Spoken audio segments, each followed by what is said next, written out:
Kolay gelsin herkese. İyi seyirler diliyorum. Malzeme listemiz: 3 tane havuç, 1 tane kapya biber, 3 tane sarımsak, bir miktar kendi yiyeceğinize göre soğan sevip sevmemize bağlı kadar bir soğan, 4 domates, 200 gram kadar kıyma, 1 tane büyükbaş soğan, salça, tuz, kırmızı biber, karabiber, dolma baharı, kekik, yumurta, 1 çay bardağı yağ, 1 su bardağı su, 1 su bardağı süt ve unumuz.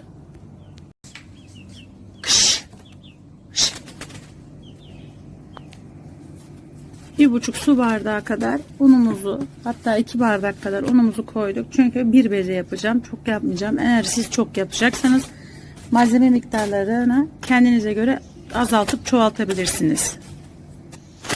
Evet, gördüğünüz üzere biraz da tuz atıp karıştırıyoruz.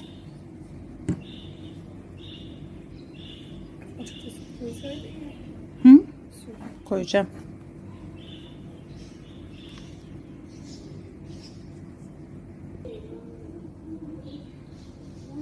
Biraz da sütümüzü yavaş yavaş ekleyerek yapacağız.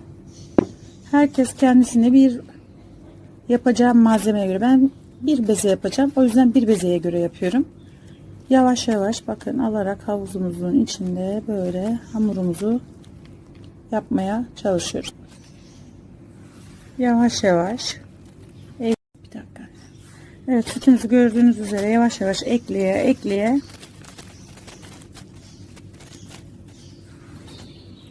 hamurumuzu oluşturmaya devam ediyoruz. Görüyorsunuz hamurumuzun çoğu oluştu. Mantı hamurunun en iyi sırrı neymiş anne? Sert olması. Sert olması ve iyi yoğrulmasıymış. Evet, çok iyi yoğurmanız lazım. Pürüzsüz bir hamur olması lazım. Pürüzsüz bir hamur elde edecekmişiz. O yüzden yoğurmaya devam. İçini hazırlayacağım. Bakalım, bir baş soğanı rendeliyorum. Rendelediğim soğanın suyunu sıktım. Bakın çok sulu bu yazma soğanları. Üzerine ekledim. Şimdi baharatları koyacağım tek tek. Ama baharatları çok az koyacağım.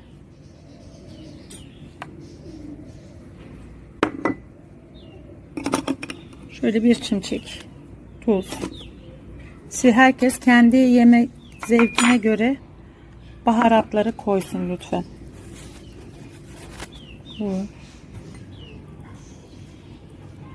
Bu ve karabiber. Şimdi iyice karıştırıyoruz.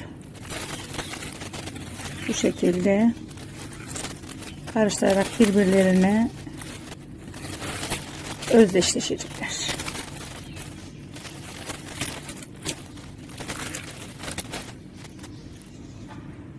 Evet, dışarıdayız. O yüzden ağzını kapatıp hemen kenara alıyorum. İyice karıştırdım. Dinlenme safhasında. Şimdi tencerenin dibine yapacağımız malzemeleri doğrayacağım. Mantımızın alt kısmını oluşturacak malzemeleri tek tek doğruyorum ya da rendeliyorum. İyi seyirler. Evet, bütün malzemeleri doğradım. Sarımsak, gördüğünüz üzere sarımsak, kırmızı biber, soğan. Havuçlarımızı rendeledim yalnız. Diyeceksiniz ki niye dışarıda yapıyorsun? Çünkü annem kokudan çok etkileniyor. Annemin kokudan etkilenmesini istemiyorum. İçeride rahat olmasını istiyorum. Kaldı ki annem şu an yanımda. Değil mi annem? Seslersene. Dur çekeyim seni de. Bakın annem burada. Kokuya karşı ve sese karşı çok hassasiyetli olduğu için annem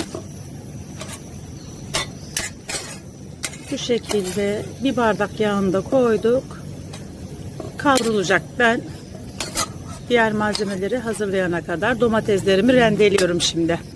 Evet, domatesler rendelenmeye hazır. Görüyorsunuz.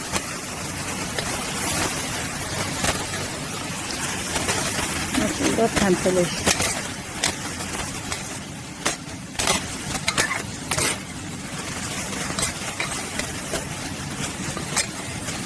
Çok keyifli görünüyor ha.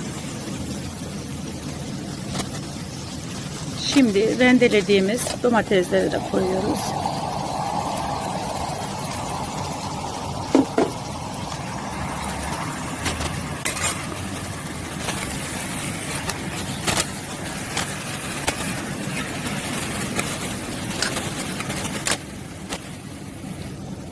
Görsel bir şov oluyor anne. Her zaman mükemmel yapıyorum. Geri kalan baharatlarımızı da içine döktüm. Biraz daha kavrulmaya bırakıyorum.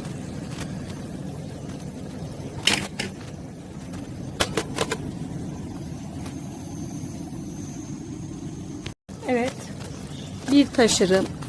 Az bir şey pişirdikten sonra altını kapatıyoruz. Soğumaya bırakıyoruz. Ve hamur açmaya başlıyoruz. Anne. Bastım ama içine keziyor. Hadi başla. Heh. Onu azıcık daha. Heh. Tamam, aferin kızıma.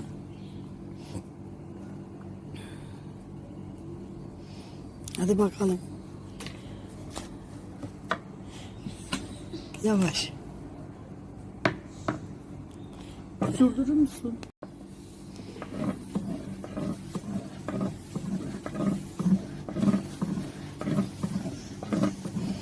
Maşallah kızıma, maşallah.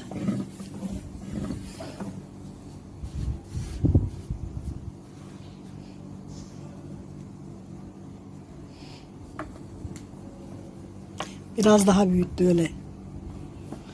O kadar yapabiliyorum ama ben. Biraz daha büyüt öyle dola. Erken doluyorsun, olmaz öyle.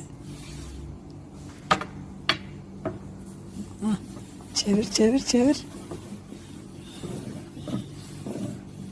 Aysel teyzen gibi solak çeviriyor zaten.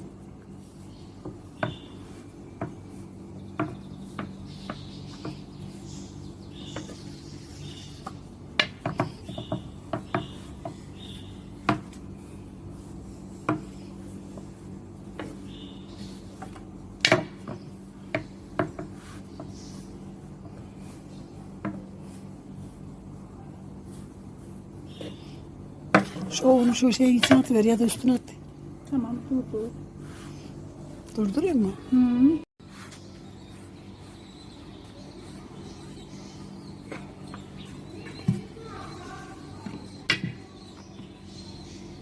Çok hızlı açamasam da idare ediyorum anne.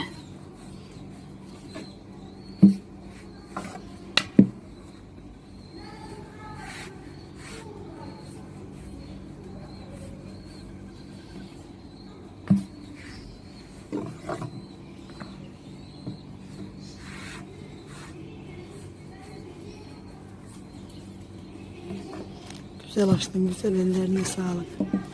Kalınlığı nasıl oldu? Bilmem, kontrol et. Aşağıya elim kontrol edeyim.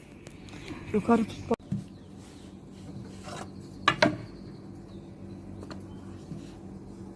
Ben şeyde masada açamıyorum anne. Sen masada her yerde açabiliyorsun. İyi de kızım, ben masada zaten ben her yerde açabilirim. Bana bakma sen. Tamam değil mi? Bir daha, bir daha, bir daha.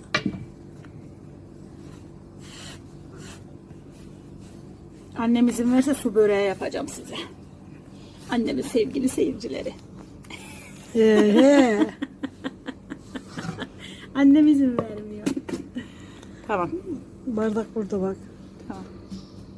Şimdi bardakla şu su gördüğünüz su bardağıyla tek tek şu şekilde Sık sık kızım. bu şekilde kesiyoruz.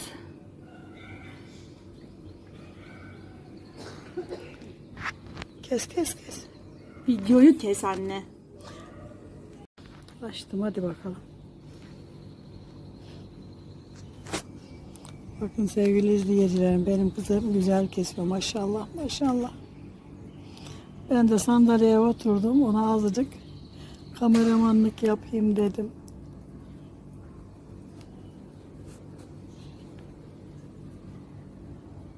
Tamam, istiyorsan kapat anneciğim. Hadi başlat. Şimdi bahçede olduğumuz için keşke çıkmasaydık. Öyle ha.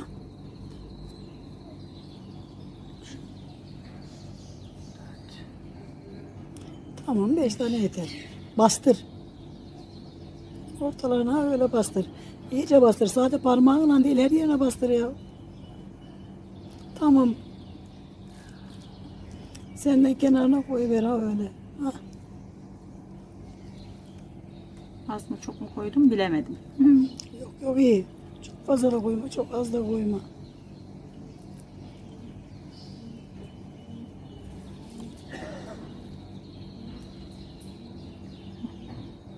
Sonra şurasını şöyle Getir getir getir çevir ha. kıvırıyoruz. Hamuru biraz daha içine az koydun galiba. Neyse bakalım. Ha, şimdi de çevir. Bastırmana gerek yok, çevir.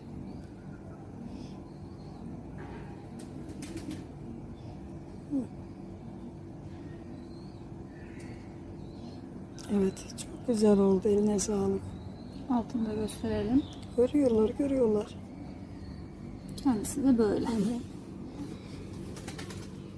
Şimdi ikincisini daha güzel yaparsın. Biraz hızlı yap da hamurların kurumasın. Ha? Hızlı yap da hamurların kurumasın. Yok, göstermek için anne. Bu ikinciyi gösterelim. Ondan sonra da şey yapalım. Kapatalım. Devam edelim.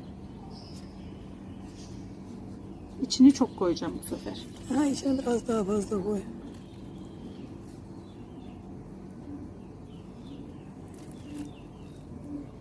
Yani ortaya koy, onu anlatmaya çalışıyorum kızım ha. Ha, ortaya mı koyayım? Tabii. Tamam.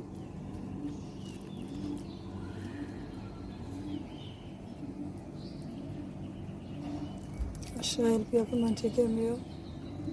Tamam, yeter o.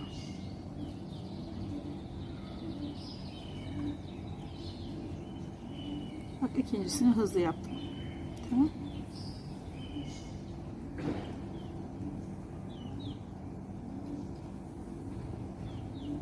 Evet. Oluşturduk. Tamam. Tamam, kapatabilirsin anne.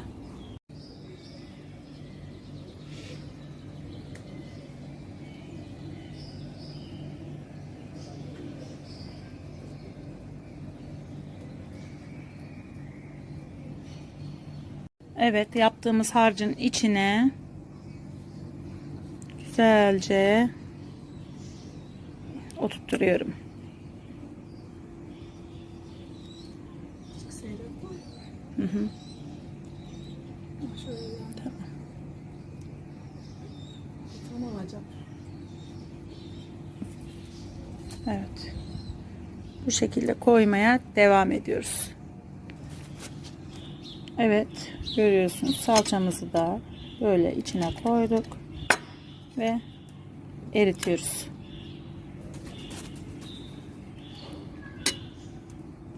Evet, suyumuzu hazırladık. Üstüne yavaşça şuradan Kaşıkla gezdir. kaşıkla mı gezdireyim? Kaşıkla gezdiriyorum. Bu şekilde. Hamurlarımız en az 20 dakika pişecekmiş. Annem öyle söyledi.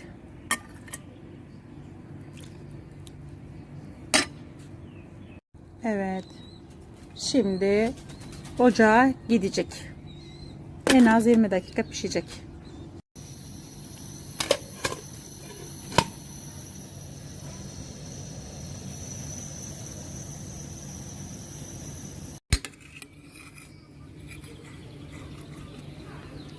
Bakın